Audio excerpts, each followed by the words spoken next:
जुगल साया बरता बड़ी खी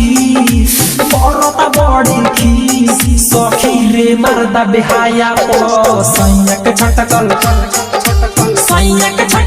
रात सखी रे जुगल साया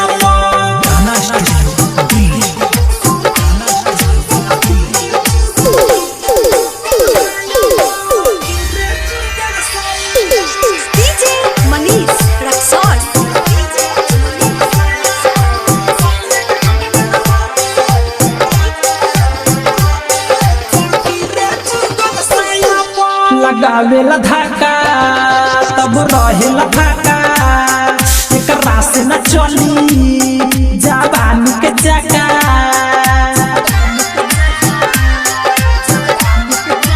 गैया रे लगावेला धाका तब रहेला फाका एकरा से न चली जवानी के चका एकरा से कही मन करे न रही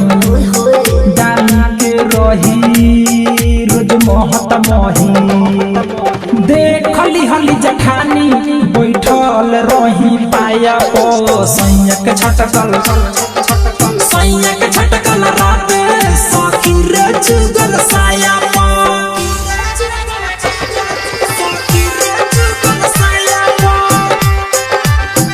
रिकॉर्डिंग तराना म्यूजिक डीजे मनीष रक्सौल